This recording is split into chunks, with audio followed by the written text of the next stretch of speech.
নমস্কাৰ প্ৰিয় শ্ৰোতা, আপোনালোক সকলোকে সাদৰ সম্ভাষণ জনাই আৰম্ভ কৰিব ওলাইছো আজিৰ বিশেষ অনুষ্ঠান। প্ৰিয় শ্ৰোতা, 1927 চনৰ আজিৰ দিনটোতেই এনেকুৱা এক প্ৰযুক্তিৰ আৰম্ভ হৈছিল য'ত এটি যন্ত্ৰৰ সহায়ত আমি ষ্টুডিঅ'ৰ পৰাই আপোনালোকৰ মাজত বিচৰণ কৰাৰ লগতে পৃথিৱীৰ যিকোনো কোণৰ পৰা প্ৰত্যেকটো খবৰ পাবলৈ সক্ষম হওঁ। হয়, 1927 চনৰ আজিৰ দিনটোৰ পৰাই ভাৰতবৰ্ষত ৰেডিঅ'ৰ যোগেৰে প্ৰচাৰ আৰম্ভ হৈছিল আৰু তেতিয়াৰ পৰাই আমি ইংৰাজী 23 জুলাই তাৰিখটো ৰাষ্ট্ৰীয় সম্প্ৰচাৰ দিৱস হিচাপে পালন কৰি আহিছো। সেই সময়ৰ পৰাই আজি পৰ্যন্ত এই সম্প্ৰচাৰ ক্ষেত্ৰখনত বহুতো নতুনত্ব দেখা যায়। প্ৰিয় শ্ৰোতা, আজিৰ দিনটোৰ লগত সংগতি ৰাখি আমি সমল ব্যক্তি হিচাপে আমন্ত্ৰণ জনাই আনিছো তেজপুৰ বিশ্ববিদ্যালয়ৰ গণসংযোগ আৰু সাংবাদিকতা বিভাগৰ মুৰব্বী ডক্টৰ অভিজিত বৰা ডাঙৰীয়া, পোনপ্ৰথমেই আমাৰ অনুষ্ঠানটোলৈ আপোনাক স্বাগতম জনাইছো। নমস্কাৰ আৰু ধন্যবাদ। পোনপ্ৰথমেই মই আপোনাৰ পৰা জানিব বিচাৰিছো, যিহেতু সম্প্ৰচাৰক সবল, শক্তিশালী আৰু নিৰাপদ মাধ্যম বুলি কোৱা হয়, এই ক্ষেত্ৰত আপুনি কি ক'ব বিচাৰিব? আকৌ এবাৰ ধন্যবাদ মই ৰাখি পোনপ্ৰথমে মই আজিৰ তেজপুৰ আকাশবাণী কেন্দ্ৰৰ সমশ্ৰোতা আৰু শুভাকাংক্ষীলৈ এই ৰাষ্ট্ৰীয় সম্প্ৰচাৰ দিৱসৰ শুভেচ্ছা জ্ঞাপন কৰিছোঁ। আৰু দ্বিতীয়তে অলপতে কেইদিনমানৰ আগতে চিলভাৰ জুবিলি হৈ যোৱাৰ কাৰণে মই সমূহ কৰ্মচাৰী প্লাছ শুভাকাংক্ষী আৰু তেজপুৰ আকাশবাণীৰ শ্ৰোতাসকললৈকো অভিনন্দন জনাইছোঁ। আজিৰ বিষয়টো যথেষ্ট গুৰুত্বপূৰ্ণ, কিয়নো অনাতাঁৰ ব্যৱস্থাটো বিশেষকৈ ভাৰতবৰ্ষত অত্যন্ত গুৰুত্বপূৰ্ণ। এতিয়া ধৰক 1927 চন মানে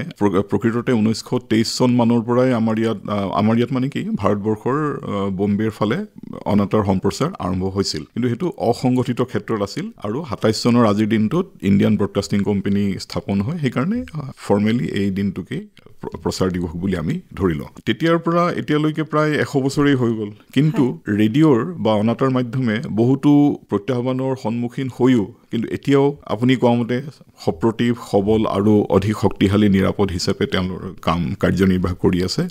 অনাতাঁৰ মাধ্যমটো মই এইকাৰণেই ভাল পাওঁ, এইখিনিতে মই কৈ থওঁ যে মই নিজেও অনাতাঁৰ বাতৰি বিভাগত প্ৰায় 2 বছৰ ডিব্ৰুগড় ৰেডিঅ' চেণ্টাৰত কাম কৰিছিলোঁ দেই। তাৰপিছতে মই গুৱাহাটী ইউনিভাৰ্চিটিলৈ গৈছিলোঁ। এতিয়া এই অলমষ্ট প্ৰায় 100 বছৰৰ পিছতো এই ব্যৱস্থাটোৱে, মিডিয়ামটোৱে নিজৰ স্থিতি বজাই ৰাখিবলৈ সক্ষম হৈছে। টেলিভিছন, তাৰপিছত ডিজিটেল মাধ্যম আদি সকলোৰ পৰা বহুতখিনি প্ৰত্যাহ্বান আহিল আৰু মানুহে হঠাতে কোৱা শুনো যে আজিকালি ৰেডিঅ' নুশুনে, কিন্তু সেই সমূহ বাধা বিঘিনি পাৰ কৰিও ৰেডিঅ'ই নিজৰ স্থিতি বৰ্তাই ৰাখিবলৈ সক্ষম হৈছে আৰু ভৱিষ্যতেও ইয়াৰ পৰা আমি অপৰিসীম সামাজিক অৱদান লাভ কৰিব পাৰিম বুলি আশা কৰিছোঁ আৰু সেইটো হৈ আছে। এতিয়াও কিন্তু যিসকল শ্ৰোতা আছে অনাতাঁৰ মাধ্যমৰ, তেওঁলোক অত্যন্ত ডেডিকেটেড। তেওঁলোকে অন্য মাধ্যম শুনক নহওক, এইটো নহয় যে তেওঁলোকে অন্য মাধ্যম ব্যৱহাৰ নকৰে, কিন্তু যিসকলে ৰেডিঅ'ৰ প্ৰতি আনুগত্য আছে তেওঁলোকে এইটো ৰেডিঅ' শুনিবই। মই নিজেই মোৰ নিজৰে ইয়াৰ প্ৰতি আনুগত্য আছে আৰু মই নামৰূপত ডাঙৰ হোৱা, গতিকে আমি ডিব্ৰুগড় ৰেডিঅ' আৰু গুৱাহাটী ৰেডিঅ'ৰ ৰিলে প্ৰগ্ৰাম শুনি আমাৰ জীৱনটো গঢ় লৈ উঠিছিল। এতিয়া এক প্ৰকাৰ ক'বলৈ গ'লে আমাৰ যিটো জেনেৰেশ্যন বা পুৰুষৰ আমি জেনেৰেশ্যন বুলি কওঁ, আমাৰ জেনেৰেশ্যন আপোনালোকে অনাতাঁৰ জেনেৰেশ্যন বুলিও ক'ব পাৰে টু এ বিগ এক্সটেণ্ট। আপুনি যিহেতু ইতিমধ্যে জনাইছে আপুনি অনাতাঁৰ কেন্দ্ৰৰ লগত প্ৰত্যক্ষভাৱে জড়িত আছিলে। যদি আমি ইতিহাসলৈ চাবলৈ যাওঁ, আকাশবাণীৰ পৰা আৰম্ভ কৰি এতিয়ালৈকে বিভিন্ন মাধ্যম দেখা যায়, বিভিন্ন সামাজিক মাধ্যম, ফেচবুক, ইউটিউব বা বেলেগ ধৰণৰ মাধ্যমসমূহ দেখা যায়। এই ক্ষেত্ৰত আপুনি কি ক'ব বিচাৰিব? তেতিয়াৰ সময়ৰ পৰা এতিয়াৰ সময়লৈকে এই ক্ষেত্ৰখনত কি সাল সলনি হৈছে আৰু কেনেধৰণৰ ভূমিকা পালন কৰি আহিছে? এইটো এটা যথেষ্ট আমোদজনক প্ৰশ্ন। আমি সৰু থাকোঁতে মূলতঃ AM চেণ্টাৰবিলাক আছিল। গুৱাহাটী ৰেডিঅ'ৰ প্ৰায় 300 কিলোৱাট, 100 কিলোৱাট শক্তিৰ চেণ্টাৰবিলাক আছিলে। তাৰপিছত লাহে লাহে FM বাঢ়িলে, তাৰপিছত এতিয়া ডিজিটেল অনাতাঁৰ মাধ্যমো হ'ল। এতিয়া আপোনাৰ মূল যিটো আমাৰ ট্ৰান্সমিশ্যন চেণ্টাৰ, তাৰ ওপৰত আমি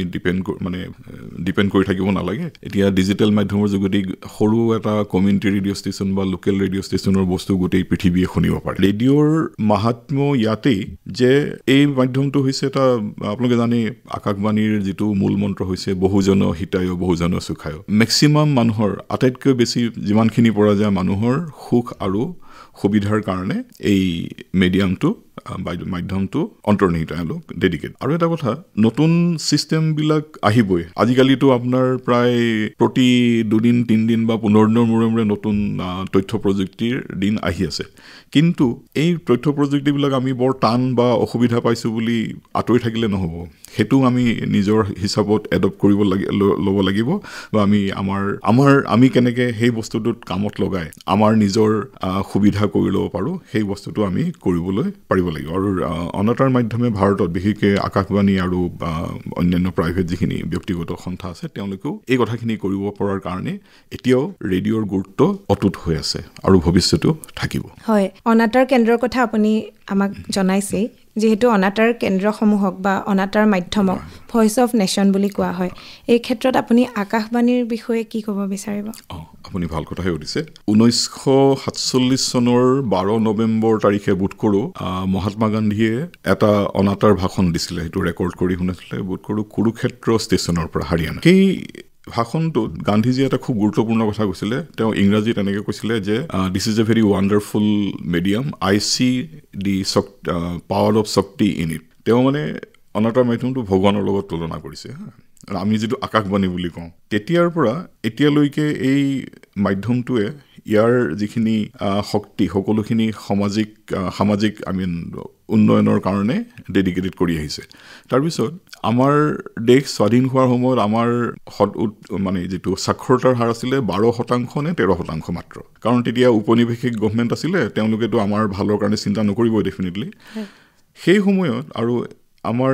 শিক্ষানুষ্ঠান প্ৰাইমেৰীৰ পৰা আৰম্ভ কৰি বিশ্ববিদ্যালয়লৈ তেনেই আঙুলি মূৰত লিখিব পৰা আছিলে গতিকে আৰু নিউজ পেপাৰো কম আছিলে টিভিটোৰ কথাই নাছিলে তেতিয়া সেই সময়ত আমাক এনেকুৱা এটা মাধ্যমৰ দৰকাৰ হৈছিলে যিটোৱে শিক্ষানুষ্ঠানবিলাকৰ এটা অল্টাৰনেটিভ হিচাপে আমাক শিক্ষা স্প্ৰেড কৰা মানে বঢ়োৱাত সহায় কৰিব সেইকাৰণে অল ইণ্ডিয়া ৰেডিঅ'ক তেতিয়া চৰকাৰে খুব গুৰুত্ব দি পেলাই সম্প্ৰসাৰণ কৰিছিলে আৰু বহুতে বোধ কৰি কথাটো নাজানিব পাৰে আমাৰ প্ৰাক্তন প্ৰধানমন্ত্ৰী শ্ৰীমতী ইন্দিৰা গান্ধী তেখেত এটা সময়ত ভালেমান দিনৰ কাৰণে বোধ কৰোঁ 1960 দশকত তেওঁ তথ্য আৰু অনাতাঁৰ মন্ত্ৰী আছিল সেই সময়ত ৰেডিঅ'ৰ যিটো এক্সপানশ্যন বুলি কওঁ আমাৰ সেইখিনি বহুতখিনি বাঢ়িল আৰু সেই ৰেডিঅ'ৰ এক্সপানশ্যনটোৱে আমাক খিনি শিক্ষানুষ্ঠানৰ বাহিৰৰ অনানুষ্ঠানিক শিক্ষাৰ ফালৰ পৰা আমাক বহুত সহায় কৰিলে ৰেডিঅ'টো মই মানে অনাতাঁৰ মাধ্যমটো মই এই বুলিও ক'ব খোজো যে এইটো এটা সাৰ্বজনীন বিশ্ববিদ্যালয় বুলি মানে সাৰ্বজনীন মুক্ত বিশ্ববিদ্যালয় বুলি মই ক'ব খোজো সাৰ্বজনীন কিয়নো যিকোনো মানুহে ইয়াৰ কথা শুনিব পাৰে লৰা বুঢ়া বা এইজ আজিৰ কোনো কথা নাই আৰু মুক্ত এই কাৰণে যে ইয়াত আমাৰ সমাজৰ প্ৰভাৱ পৰিব পৰা যিকোনো ভাল বেয়া কথা সকলো ইয়াতে ডিসকাশন হোৱাৰ মানে আলোচনা হোৱাৰ সুবিধা আছে আৰু মানুহে এই ডিসকাশনবিলাক শুনি আলোচনাবিলাক শুনি নিজৰ এটা মতামত গ্ৰহণ কৰিব পাৰে আৰু বিশ্ববিদ্যালয় এই কাৰণে যে ইয়াত বিষয়ৰ কোনো বাধাবাধকতা নাই যিকোনো বিষয় সমাজৰ যেতিয়া প্ৰত্যাহ্বানৰ সন্মুখীন হয় ইয়াত আমি আলোচনা কৰিব পাৰো হয় ডাঙৰীয়া অল ইণ্ডিয়া ৰেডিঅ' আৰম্ভ হোৱাৰ পৰা ভাৰতত সম্প্ৰচাৰৰ বিকাশ কেনেকুৱা আছিল আৰু বৰ্তমান কেনেকুৱা হৈ আছে এইখিনিতে কথা কেইটামান আছে অনাতাঁৰ অল ইণ্ডিয়া ৰেডিঅ' বিশেষকৈ যেতিয়া আকাশবাণী সম্প্ৰসাৰণ হৈ আছিলে সেই সময়ত বেলেগ মাধ্যম নাছিল আনকি আমাৰ যিটো হিউজ বিপ্লৱ গ্ৰীণ ৰিভলিউচনৰ সময়ত ৰেডিঅ'ৰ ইমান এটা ডাঙৰ ভূমিকা আছিলে যে বহুতখিনি ঘেঁহু বা এই ধানৰ ভেৰাইটি বা বেলেগ বেলেগ আমাৰ শস্যৰ ভেৰাইটি বহুতে ৰেডিঅ' ৰাইচ বা ৰেডিঅ' হুৱেট এনেকেই জানিছিলে কাৰণ ৰেডিঅ'তেই মানে ইয়াৰ বিষয়ে বিশেষ সম্প্ৰচাৰ হৈছিলে কিন্তু লাহে লাহে দূৰদৰ্শন আহিল কেবুল টিভি আহিল আপোনালোকে জানে দূৰদৰ্শনত ৰামায়ণ মহাভাৰত আহিল বা বেলেগ বেলেগ প্ৰগ্ৰাম আহিল সেই দশকৰ পিছত আকৌ এতিয়া আপোনাৰ ডিজিটেল OTT প্লেটফৰ্মটো আহিল এতিয়া টিভি অলপ একাষৰীয়া হ'ল কিন্তু আকাশবাণীৰ গুৰুত্বটো তেতিয়াও আছিলে আৰু এতিয়াও আছিলে আৰু এতিয়া বোধ কৰোঁ যিটো আমি ফিজিকেল ব্যৱস্থা বুলি কওঁ মানে কি বুলি ক'ম যিটো চেণ্টাৰৰ নাম্বাৰ মানে আকাশবাণী কেন্দ্ৰৰ নাম্বাৰৰ সম্প্ৰসাৰণটো হয়তো হিচাপত কম হৈছে কিন্তু তাৰ প্ৰসাৰ কিন্তু বহুতখিনি বাঢ়িছে যেহেতু ডিজিটেল মাধ্যমৰ পৰা হৈছে আৰু আগতে আমি অকল আকাশবাণী ৰেডিঅ'ই দেখিছিলোঁ তাৰপিছত এতিয়া আমি লাষ্ট প্ৰায় 20-30 বছৰৰ পৰা প্ৰাইভেট FM কেন্দ্ৰবিলাকো দেখিছোঁ আৰু এতিয়া কমিউনিটি ৰেডিঅ' ষ্টেচন হৈছে ইনফেক্ট কালি নে পৰহি মই এটা আৰ্টিকল পঢ়িলোঁ যে 2004 চনত প্ৰথম কমিউনিটি ৰেডিঅ'ৰ কাৰণে লাইচেন্স খুলি দিবলৈ মানে অপেন মুক্ত কৰি দিবলৈ সুপ্ৰিম কোৰ্টে ৰায় দিছিলে তাৰ পিছৰ পৰা এতিয়ালৈকে প্ৰায় 500 কমিউনিটি ৰেডিঅ' বা সামূহিক ৰেডিঅ' চেণ্টাৰ গোটেই ভাৰতবৰ্ষতে হৈছে অসমতো বোধ কৰোঁ 5টা নে 6টা এক্টিভ হৈ আছে KK Handique university Guwahati university Dibrugarh university আৰু দুটামান তেনেকৈ আছে গতিকে এই ফৰ্মেটটো বেলেগ হৈছে আৰু বেলেগ বেলেগ ধৰণৰ ফৰ্মেট হ'লেও শ্ৰোতা আৰু মানে শুনা মানুহৰ সংখ্যা বাঢ়িছে এতিয়া সেইদিনাখন আজিকালি আমি গুৱাহাটীলৈ গ'লে বা সাধাৰণতে গুৱাহাটীলৈ গ'লে বেছিকৈ হয় গাড়ীত গৈ থাকিলে FM চেণ্টাৰৰ পৰা মানে গান বা অন্যান্য প্ৰগ্ৰাম অলমষ্ট প্ৰায় গোটেই সময়খিনি শুনি গৈ থাকিব পাৰোঁ গতিকে মানুহৰ লগত কণ্টেক্ট এই বস্তুটোৰ বাঢ়িছে আৰু এইটো মই আগলৈকো বাঢ়িব বুলি ভাবোঁ হয় ৰেডিঅ' টেলিভিছন ডিজিটেল মাধ্যমকে ধৰি ভাৰতীয় সম্প্ৰচাৰৰ কিছুমান মূল উন্নয়ন থাকে এইসমূহ কেনেধৰণৰ এতিয়া ধৰক অনাতাঁৰ মাধ্যমটো হৈছে আপুনি শুনি থাকিলে হ'ব তাত আপুনি চকুৰে চাই থাকিব নালাগে গতিকে চকুৰে চাই থাকিলে আমি সম্পূৰ্ণ এনগেজ হৈ থকাৰ নিচিনা হয় তাৰ লগত লাগি থাকিবলগীয়া হয় কিন্তু অনাতাঁৰ যিহেতু আমি অকল শুনিয়ে কামটো কৰিব পাৰোঁ বা কিবা এটা ইনষ্ট্ৰাকশ্যন শুনি আমি বেলেগ কামো কৰি থাকিব পাৰোঁ সেইটো এটা এডভান্টেজ ইয়াৰ আৰু আমাৰ ৰাজ্যখন আৰু আমাৰ গোটেই অঞ্চলটো উত্তৰ পূৰ্বাঞ্চলটো হৈছে যিটো আমি ফিজিকেলি ডিফিকাল্ট টেৰেইন বুলি কওঁ এতিয়া মই অসমীয়া মিডিয়ামতে পঢ়া কিন্তু ফটকৈ মানে কিছুমান অসমীয়া শব্দ ক'বলৈ অসুবিধা হৈছে অৰ্থাৎ আমাৰ ইয়াত আপোনাৰ বানপানী বা পাহাৰৰ ভূমিস্খলন ইত্যাদি প্ৰায় হৈ থাকে এনেকুৱা ঠাইবিলাকত বা এনেকুৱা অঞ্চলবিলাকত ৰেডিঅ'ই হৈছে আটাইতকৈ সুবিধাজনক মিডিয়াম আগৰ দিনত যেতিয়া ডিজিটেল মিডিয়া নাছিলে তেতিয়া ৰেডিঅ' চেণ্টাৰ এটা নাথাকিলে আমি ভালকৈ ৰেডিঅ' শুনিব নোৱাৰিছিলোঁ কিন্তু এতিয়া যিহেতু ডিজিটেল মিডিয়ামটো হ'ল এতিয়া গোটেই পৃথিৱীৰে যিকোনো প্ৰগ্ৰাম বা ইনষ্ট্ৰাকশ্যন বা আপোনাৰ নিউজ বাতৰি বা অন্যান্য উন্নয়নমূলক প্ৰচাৰ আমি য'তে ত'তে শুনিব পাৰোঁ সেইফালৰ পৰা মানুহৰ এটা অপৰিসীম সুবিধা হৈছে বুলি মই ভাবোঁ ৰাষ্ট্ৰ নিৰ্মাণৰ ক্ষেত্ৰত এই অনাতাঁৰ কেন্দ্ৰসমূহৰ বা অন্য সামাজিক মাধ্যমৰ বহুতো অৰিহণা দেখা যায় আপুনি যিহেতু ইতিমধ্যে আমাক জনাইছে যে আপোনালোকৰ সময়খিনিক আমি অনাতাঁৰ জেনেৰেশ্যন বুলি ক'ব পাৰোঁ গতিকে জানিব বিচাৰিছোঁ সেইখিনি সময়ত কি ভূমিকা পালন কৰিছিলে আৰু বৰ্তমান সময়ত বিশেষকৈ আকাশবাণীয়ে কেনেধৰণৰ ভূমিকা পালন কৰি আছে কিন্তু মই এটা কথা ক'ব খুজিম মোৰ এতিয়াও সেই সুৰটো মানে মনত বাজি থাকে আমি বোধ কৰোঁ বিদ্যালয়ত পঢ়া সময়ত ধৰক 1980ৰ দশকৰ আগভাগত সেই সময়ত হিন্দীৰ পৰা অন্যান্য ভাৰতীয় ভাষালৈ কিছুমান ভাষা শিক্ষণৰ এটা অনুষ্ঠান আকাশবাণীৰ পৰা হৈছিলে তেতিয়া হিন্দীৰ পৰা অসমীয়ালৈ এটা ভাষা শিকাৰ অনুষ্ঠানো মোৰ মনত আছে তাতে এটা গান মানে তেওঁলোকে শুনাইছিলে যিজন মানুহে অনুষ্ঠানটো কৰিছিলে এই মাটিৰেই মৰমতে মাটিকে চুমিলো সেই গানটো মোৰ এতিয়াও মনত আছে উচ্চাৰণটো মানে মৰমতেতো মৰমতে বুলি কৈছিলে সেই কথাটো মনত আছে তেনেকৈ এই মই গুৱাহাটীত থাকোঁতে দেখিছিলোঁ যে মোৰ লগৰ ল'ৰাজনে তেওঁ কাৰ্বি সম্প্ৰদায়ৰ হয় তেওঁলোকে কাৰ্বি ভাষাৰ প্ৰগ্ৰেম কৰিবলৈ গুৱাহাটী ৰেডিঅ' ষ্টেচনলৈ মাজে মাজে আহে তাৰমানে মই এইটো কথা কৈছোঁ আমাৰ দেশত প্ৰায় 200টা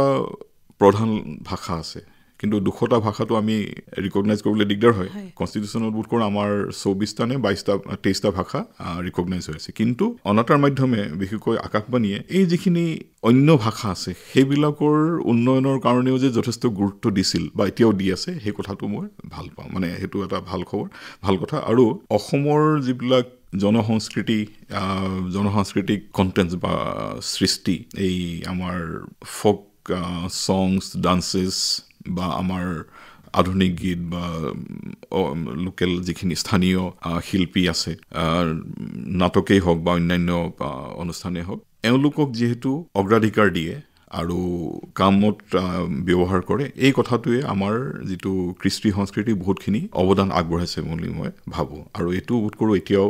আছে প্ৰযুক্তিবিদ্যাৰ লগে লগে বিভিন্ন সালসলনি হোৱা দেখা গৈছে পৰম্পৰাগত সম্প্ৰচাৰ পদ্ধতি আৰু নতুন প্ৰযুক্তিৰ লগত কেনেকৈ খাপ খাই ধৰিছে এতিয়া ধৰক আগতে আমি যেতিয়া সৰু আছিলোঁ বা ঠিক ডিগ্ৰী বা মাষ্টাৰ ডিগ্ৰী পঢ়ি থকা সময়লৈকে সৰু ট্ৰেনজিষ্টৰ আমি ব্যৱহাৰ কৰিবলগীয়া হৈছিল তাৰ আগতে আমি যেতিয়া একদম সৰু স্কুলত আছিলোঁ তেতিয়া এই ঠিক ইমানটোমান ডাঙৰ আপোনাৰ ট্ৰানজিষ্টৰ ৰেডিঅ' আছিলে কিন্তু তাৰপিছত আমি এনেকৈ হাতত ল'ব পৰা হ'লে মোবাইল ফোন নিচিনাকৈ আকৌ এতিয়া আমি মোবাইলতেই ৰেডিঅ' শুনিব পাৰোঁ বা টিভিও চাব পাৰোঁ বা টিভিৰ কথাটো বেলেগ বাৰু কিন্তু মোবাইলতেও যিহেতু ৰেডিঅ' আমি শুনিব পাৰোঁ গতিকে ইয়াৰ ফলত আমাৰ শ্ৰোতাৰ সংখ্যা প্ৰভূতভাৱে বাঢ়ি গৈছে বুলি মই ভাবোঁ আৰু তথ্য প্ৰযুক্তিৰ উন্নতিয়ে যে আমাক সহায় কৰে সেই এইটো এটা আটাইতকৈ ডাঙৰ নিদৰ্শন হয় আপুনি ইতিমধ্যে আমাক আপুনি কৈছে যে বহুতে কয় যে বৰ্তমান সময়ত ৰেডিঅ' কোনে শুনে এনেকুৱা ধৰণৰ প্ৰশ্ন কিছুমানৰ সন্মুখীন আমিও হওঁ কোনেনো ৰেডিঅ' শুনে এনেকৈ কোৱা হয় কিন্তু যিসকলে ভাবে যে এতিয়া ৰেডিঅ' নুশুনে বা যিসকলে শুনাৰ সেই অভ্যাসটো কৰা নাই তেওঁলোকক আপুনি কি ক'ব বিচাৰিব মই ভাবোঁ যে তেওঁলোকে অন্তত এবাৰ এই মাধ্যমটোক এটা সুবিধা দি চাওক তাৰপিছত যদি তেওঁলোকে বেয়া পায় তেতিয়াহ'লে মোক ক'বলগীয়া একো নাই কিন্তু এটা কথা কি অকল এটা মাধ্যম অকল এটা মেটেৰিয়েল বা পদাৰ্থই নহয় ইয়াৰ ফলত বহুতখিনি মানুহৰ ইম'চন বা আবেগ অনুভূতি ডেভেলপমেণ্টৰ কথা বহুতখিনি অন্তৰ্নিহিত হৈ থাকে এতিয়া ৰেডিঅ'ত কিছুমান মানুহে হয়তো অকল বোলে কোনোবাই হয়তো এণ্টাৰটেইনমেণ্টেই ভাল পাব কোনোবাই নিউজ ভাল পাব তেনেকৈ বহুত কথাৰ ওপৰত ডিপেণ্ড কৰে আৰু তথ্য প্ৰযুক্তি হৈছে এটা ৰেডিঅ' বা যিকোনো মিডিয়াম এইটো আমি ভাল বেয়া বুলি ডাইৰেক্টলি ক'ব নোৱাৰোঁ সাধাৰণতে কওঁ আমি যে টিভিৰ কাৰণে ল'ৰা ছোৱালী বেয়া হ'ল ৰেডিঅ' শুনি ল'ৰা ছোৱালী বেয়া হ'ল আগতে সৰুতে শুনিছিল তেনেকুৱা কিন্তু মিডিয়ামটো বা মাধ্যমটো ভাল বা বেয়া নহয় আমি ব্যৱহাৰ কেনেকৈ কৰিছোঁ সেইটোহে ইম্পৰ্টেণ্ট কথা মিডিয়ামটোৱে আমাক ভাল বস্তুও নেদেখুৱায় বেয়া বস্তুও নেদেখুৱায় কিন্তু আমি যদি মিডিয়ামটো যিকোনো মিডিয়াম ৰেডিঅ'ই হওক বা টিভিয়ে হওক ইণ্টাৰনেটে হওক বেয়া কাম কৰিবলৈ ইউজ কৰিছোঁ তেতিয়াহ'লে বস্তুটো বেয়া আৰু যদি আমি সেইটোকে ভাল কামতোতো বহুতে ইউজ কৰি আছোঁ গতিকে যিসকলে ৰেডিঅ' শুনা নাই তেওঁলোকে এবাৰ অন্তত এই মাধ্যমটো ব্যৱহাৰ কৰি চাওক তাৰপিছত যদি তেওঁলোকে ভাল দেখেতো ভালেই মই অলপ মনতে ভাল পাম আৰু বেয়া দেখিলেও বা মন নগ'লেও আৰু সেইটো আৰু উপায় নাই কি ক'ব সাংস্কৃতিক ক্ষেত্ৰখনলৈ যদি আমি চাবলৈ যাওঁ ইতিহাসলৈ যদি চাবলৈ যাওঁ তেনেহ'লে সাংস্কৃতিকভাৱে যিসকল আগ্ৰহী ব্যক্তি আছিলে তেওঁলোকে ৰেডিঅ'ৰ দ্বাৰাই তেওঁলোকৰ প্ৰতিভা বিকাশ কৰিছিলে সেই সময়ত কিন্তু বৰ্তমান সময়ত বহুতো মাধ্যম দেখা যায় এই ক্ষেত্ৰত ৰেডিঅ'ই কেনেধৰণৰ ভূমিকা পালন কৰি আছে মই ভাবোঁ যে ৰেডিঅ'ৰ যিখিনি আগৰ পুৰণা প্ৰিন্সিপল আছিলে সেইখিনি এতিয়াও আছে বহুত মানে কি আৰু অলপ ধৰক ইম্প্ৰভাইজ হৈছে ডেফিনেটলি সেইখিনি ডেফিনেটলি নিশ্চিতভাৱে সেইখিনি যথেষ্ট গুৰুত্বপূৰ্ণ আৰু এতিয়াও ৰেডিঅ' আৰ্টিষ্ট বুলি ক'লে তাৰমানে এতিয়া ইউটিউবত আমি কিবা কিবি বস্তু দিব পাৰোঁ ইনষ্টাগ্ৰাম এনেকুৱা বহুতখিনি প্ৰগ্ৰাম আছে তাত আমাৰ ভিউৱাৰ্ছৰ ওপৰত ডিপেণ্ড কৰি কোন কিমান ছাকচেছফুল হৈছে পইচা পাতিৰ কথাও আছে কিন্তু মোৰ মতে এইটো এতিয়া আমাৰ এটা জেনেৰেশ্যন গেপো হ'ব পাৰে মোৰ মতে সেইটো কাৰণে কিন্তু এটা ষ্টেডি মাধ্যম ৰেডিঅ' অনাটাৰ মাধ্যম হৈছে এটা ষ্টেডি মাধ্যম মানে এইটো আপোনাৰ কিন্তু বাকী মাধ্যমবিলাক অকণমান ইয়াৰ তুলনাত মই খুব ষ্টেডি বা ষ্টেবল নহয় বুলি ভাবোঁ যে আজি আছে কালি নাই কিন্তু ৰেডিঅ'ৰ কথাটো হৈছে আজি আছে কাইলৈ আছে আগতেও আছিল আজি আছে আৰু কাইলৈও মানে অনাগত ভৱিষ্যতেও থাকিব আৰু এতিয়াও যিসকল ৰেডিঅ' আৰ্টিষ্ট বুলি আমি জানো তেওঁলোকৰ গুৰুত্ব এতিয়াও যথেষ্টখিনি আছে আৰু আমি যদি আমাৰ হিষ্ট্ৰীত চাওঁ ভূপেন হাজৰিকাদেৱ সৈয়দ আব্দুল মালিক উবেদুল লতিফ বৰুৱা তেনেকৈ বীৰেন দত্ত আছিলে উজনি অসমত তেনেকৈ মই ডিব্ৰুগড়ত কাম কৰোঁতে শ্ৰীযুত ড্ৰামাটিষ্ট তেখেত ঢুকাল এতিয়া মুনিন ভূঞা আছিলে তেনেকৈ এটা শ্ৰেণীৰ শিল্পীসকলক ৰেডিঅ'ই সেই সময়ত বহুতখিনি আগবঢ়াই নিয়াত সহায় কৰিছিল আৰু এতিয়াও কৰি আছে হয় আপুনি যিহেতু গণসংযোগ আৰু সাংবাদিকতা বিভাগৰ সেয়েহে আপোনাৰ পৰা জানিব বিচাৰিছোঁ ভাৰতীয় সমাজ সংস্কৰণত সম্প্ৰচাৰ মাধ্যমটোৱে বা গণসংযোগ মাধ্যমটোৱে কেনেধৰণৰ ভূমিকা পালন কৰি আছে মই এটা কথা লগতে প্ৰথমে আৰম্ভ কৰোঁতে কৈছোঁ যে এটা সময়ত আমাৰ মানুহ মানে এই শিক্ষানুষ্ঠান কম আছিলে সাক্ষৰতাৰ হাৰো কম আছিলে এতিয়া শিক্ষানুষ্ঠানৰ সংখ্যা বাঢ়িছে কোনো সন্দেহ নাই আৰু সাক্ষৰতাৰ সংখ্যাও বোধ কৰোঁ এতিয়া প্ৰায় 80% হৈছেগৈ কিছু যোৱা চেঞ্চাছলৈকে লোকপিয়ললৈকে বোধ কৰোঁ 75% আছিলে এতিয়া 80%ৰ ওচৰা-ওচৰি হৈছে কিন্তু এতিয়াও বহুতখিনি মানুহ আনুষ্ঠানিক শিক্ষাৰ পৰা বঞ্চিত হৈ আছে সেইটো এটা মানে হাৰ্ড ফেক্ট অপ্ৰিয় সত্য সেই মানুহখিনিৰ কাৰণে বা ইভেন যিখিনি মানুহ শিক্ষিত বা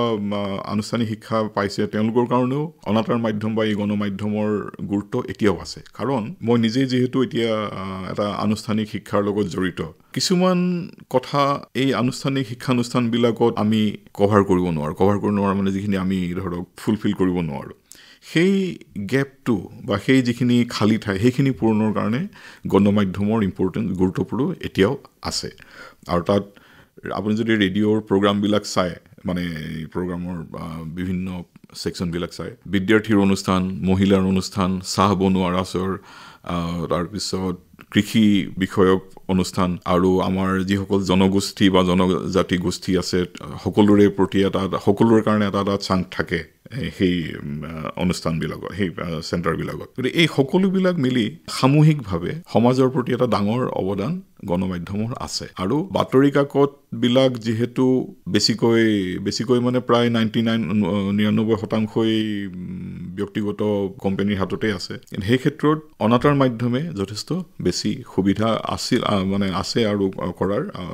ভাল কাম মানে পজিটিভ যোগাত্মক কাম কৰা আৰু তেওঁলোকে কৰিছেও সেই বিষয়ত কোনো সন্দেহ নাই এতিয়া আকাশবাণী হৈছে পাব্লিক ছাৰ্ভিচ ব্ৰডকাষ্টাৰ পিপুল ফ্ৰেণ্ডলি অনুষ্ঠান মিডিয়াম গতিকে ইয়াত মানুহৰ কামত অহা বস্তুহে প্ৰচাৰ হ'ব গতিকে সেইফালৰ পৰা চাবলৈ গ'লেও অনাতাঁৰ মাধ্যমৰ সকলো গণমাধ্যমৰে অৱদান আছে কোনো সন্দেহ নাই কিন্তু মই যিহেতু আসাম ট্ৰিবিউন কাকততো কাম কৰিছিলোঁ প্ৰায় 4 বছৰ আৰু চেণ্টিনেল কাকততো কাম কৰিছিলোঁ এবছৰ ৰেডিঅ'লৈ যোৱাৰ আগতে মোৰ যিটো ব্যক্তিগত ভাৱ সেইমতে সকলো গণমাধ্যম বা আজিকালিৰ যিবিলাক ডিজিটেল মাধ্যম আছে তেওঁলোকৰো অৱদান আছে কাৰো অৱদান নোহোৱা নহয় সেইটো আমি ক'লে মূৰ্খামি কৰা হ'ব কিন্তু অনাতাঁৰ মাধ্যমৰ যিটো মান অৱদান মই ভাবোঁ যে সেইটো বাকীখিনিতকৈ অলপ হ'লেও বেছি হয় বৰ্তমান সময়ত দেখা যায় ইণ্টাৰনেটৰ অধিক ব্যৱহাৰ কলোৱে কৰে একেবাৰে শিশুটোৰ পৰা একেবাৰে বৃদ্ধ বয়সৰ মানুহজনলৈকে ইণ্টাৰনেটৰ অধিক ব্যৱহাৰ কৰা দেখা যায় ইণ্টাৰনেটৰ এই অধিক ব্যৱহাৰে আকাশবাণী বা অনাতাঁৰ কেন্দ্ৰসমূহতেই হওক বা বাতৰি কাকতসমূহ বা দূৰদৰ্শনত কিবা ঋণাত্মক প্ৰভাৱ পেলোৱা দেখা গৈছে নেকি ঋণাত্মক প্ৰভাৱ এটা আছে নোহোৱা নহয় কাৰণ আমাৰ দিনত আমি সৰু থাকোঁতে এইবিলাক মিডিয়াম নাছিলে মাধ্যম নাছিলে কিন্তু তেতিয়া বহুত মানুহৰ কাৰণে চিনেমা চোৱাটো খুব এটা ডাঙৰ মানে প্ৰৱণতা আছিলে মোৰতো খুব চিনাকি মানুহো পাইছোঁ আমাৰ লগৰ ল'ৰা বা এনেকৈ সম্পৰ্কীয় মানুহ যে চিনেমা বুলি ক'লে পাগল হৈ যায় মানে খুব বেছিকৈ তাৰমানে মই অলপতে এটা কথা কৈছিলোঁ যে কোনো এটা মিডিয়াম ভাল বা বেয়া বুলি ক'ব নোৱাৰোঁ আমি ব্যৱহাৰ কেনেকৈ কৰিছোঁ এতিয়া এইটো চাইক'লজিষ্ট বা অন্যান্য ছ'চিয়লজিষ্টসকলেহে ভালকৈ ক'ব পাৰিব কেনেকৈ আমি শিশুসকলক বা যিখিনি প্ৰাপ্তবয়স্ক ল'ৰা ছোৱালী হোৱা নাই মানে প্ৰাপ্তবয়স্ক হোৱা নাই আৰু বয়স সন্ধিৰ সময়ৰ ল'ৰা ছোৱালী বা তাতকৈ সৰুসকল তেওঁলোকৰ যিটো ইণ্টাৰনেট প্ৰীতি বা ডিজিটেল মাধ্যমৰ প্ৰতি যিটো অধিক আগ্ৰহ মাত্ৰাধিক আগ্ৰহ সেইটো কেনেদৰে বাৰণ কৰিব পৰা যায় সেই কথাটো আমি উলিয়াবলৈ যত্ন কৰিব লাগিব আৰু এতিয়া যিখিনি এই মাত্ৰাধিক যিটো আগ্ৰহ ডিজিটেল মাধ্যমৰ প্ৰতি সেইটো অনাতাঁৰ মাধ্যমে যদি কেনেবাকৈ অনাতাঁৰ মাধ্যম শুনাৰ প্ৰতি কনভাৰ্ট কৰিব পাৰে বা ডাইভাৰ্ট কৰিব পাৰে সেইটো এই মাধ্যমটোৰ কাৰণে এটা ডাঙৰ সুবিধা হ'ব আৰু এটা কথা মই অথনি ক'ম বুলি ভাবিছিলোঁ কোনো এখন দেশ বা বেলেগ এখন দেশৰ কালচাৰ বা সংস্কৃতি আমি ৰিজাই চোৱাটো বৰ উচিত নহয় কাৰণ প্ৰত্যেক দেশৰে কালচাৰ আৰু সংস্কৃতি বেলেগ বেলেগ কিন্তু এটা কথা মই ক'ব খোজোঁ আমেৰিকাত তাৰমানে এতিয়ালৈকে বোধকৰোঁ তেওঁলোকৰ তাত 1927 চন নে কেতিয়াই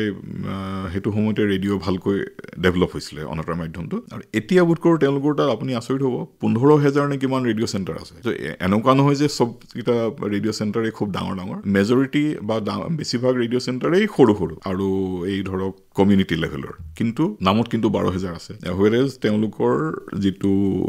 জনসংখ্যা সেইখিনি প্ৰায় 35 কোটি নে 40 কোটি আৰু আমাৰ হ'ল 120 নে 25 কোটি সেইটো হিচাপত ভাৰতবৰ্ষত এতিয়াও আৰু বহুত ৰেডিঅ' চেণ্টাৰ খোলাৰ স্কোপ আছে আৰু ছেম পিট্ৰোডা এবাৰ এটা এই 20 বছৰ নে 15 বছৰ আগতে কিবা ডাঙৰ ডেভেলপমেণ্টৰ ৰিপৰ্টত কৈছিলে যে ভাৰতবৰ্ষত অন্ততঃ 5,000 লোকেল লেভেলৰ বা কমিউনিটি ৰেডিঅ' চেণ্টাৰ কমিউনিটি লেভেলৰ ৰেডিঅ' চেণ্টাৰ খোলাৰ সুবিধা আছে এই আমেৰিকাত আৰু এটা বস্তু দেখিলোঁ তাত এই সৰু যিবিলাক চেণ্টাৰ আছে এই 200-300 মানুহ 500 মানুহ তেওঁলোকেও এটা ৰেডিঅ' চেণ্টাৰ চলায় আৰু তেওঁলোকে ডনেশ্যন কৰি পেলাই চলায় নিজে কণ্ট্ৰিবিউট কৰি পেলাই চলায় চৰকাৰৰ কাৰণে অপেক্ষা নকৰে আৰু তেওঁলোকে সেইটো খুব মানে এটা প্ৰাউড ফিল কৰে মানে সেইটো কৰি পেলাই গতিকে আমাৰ ইয়াতো যদি তেনেকৈ কৰিব পাৰোঁ আমাৰ আৰু সমাজৰ প্ৰতি বহুতখিনি অৱদান দিয়া হ'ব আৰু সুবিধাও হ'ব হয় আৰু বহুতো কথাৰ জনাৰ হাবিয়াস আছিল যদিও সময়ৰ প্ৰতি লক্ষ্য ৰাখি আমাৰ অনুষ্ঠানটি আমি চমু কৰিব লাগিব ইমানখিনি কথা আমি পাতিলোৱে তাৰ পিছতো মই আপোনাৰ পৰা জানিব বিচাৰিছোঁ ভাৰতীয় সম্প্ৰচাৰ ইতিহাসৰ প্ৰেক্ষাপটত ৰাষ্ট্ৰীয় সম্প্ৰচাৰ দিৱসৰ তাৎপৰ্য কি মই কথাটো এনেদৰে ভাবোঁ যিকোনো মাধ্যমৰ লগতে বা যিকোনো ব্যৱস্থাৰ লগতে বহুতখিনি মানুহ জড়িত হৈ থাকে তাৰে এতিয়া মই আজি সমল ব্যক্তি হিচাপে আহিছোঁ এসময়ত ময়ো ৰেডিঅ'তে কাম কৰিছিলোঁ যিসকল সমল ব্যক্তি আছে তেওঁলোকতো বা শিল্পী কলা কুশলী আছে তেওঁলোকতো আছে আৰু তেওঁলোকৰ কাম কাজ চলি কিন্তু এই যে কলা কুশলীসকল আজি আহি পেলাই চেণ্টাৰত বহি প্ৰগ্ৰাম কৰিছে বা থলিতে প্ৰগ্ৰাম কৰিছে কিন্তু সেইখিনি বাণীবদ্ধ কৰা গোটেই অনুষ্ঠানটো পৰিচালনা কৰা বা পৰিকল্পনা কৰা এইখিনি কামত বহুতখিনি মানুহ জড়িত হৈ থাকে সেই মানুহখিনিৰ অৱদান তাৰপিছত এই কলা কুশলীসকলৰ অৱদান আৰু এই মাধ্যমটোৰ নিজৰ এটা অৱদান এই গোটেইখিনি কথা আমি ৰাইজক জনাবৰ কাৰণে এই সম্প্ৰচাৰ দিৱসটো পালন কৰাটো জৰুৰী বুলি মই ভাবোঁ কাৰণ এতিয়া আমি ইংৰাজীত ক'বলৈ গ'লে আনচাং হিৰোজ যিসকলে মানে বিহাইণ্ড দ্য চিন কাম কৰে যেনেকৈ চিনেমাত আমি সাধাৰণতে হিৰোজনৰ কথাই বেছিকৈ জানো কিন্তু যিজন ডাইৰেক্টৰৰ কাৰণে সেই গোটেই বা ডাইৰেক্টৰ বুলি নহয় গোটেই টিমটোৰ কাৰণে যে চিনেমাখন সফল হৈছে সেই কথাটো আমি সাধাৰণতে ইমান উপলব্ধি নকৰোঁ কিন্তু অনাতাঁৰ মাধ্যমটো বা ইয়াত যিসকল কৰ্মী অংশকালীনেই হওক বা নিয়মীয়াই হওক বা অন্যান্য কামৰ মানুহ তেওঁলোক জড়িত হৈ আছে এই সকলোখিনি মানুহৰ যিটো অৱদান সেইটো আমি স্বীকাৰ কৰিবলৈ বা তেওঁলোকক এটা ৰিকগনিশ্যন দিবৰ কাৰণে এই দিৱসটো খুব জৰুৰী আৰু গুৰুত্বপূৰ্ণ হয় ধন্যবাদ ডাঙৰীয়া আপুনি আপোনাৰ বহুমূলীয়া সময়ৰ পৰা আমাক এইখিনি সময় দিয়াৰ কাৰণে আমি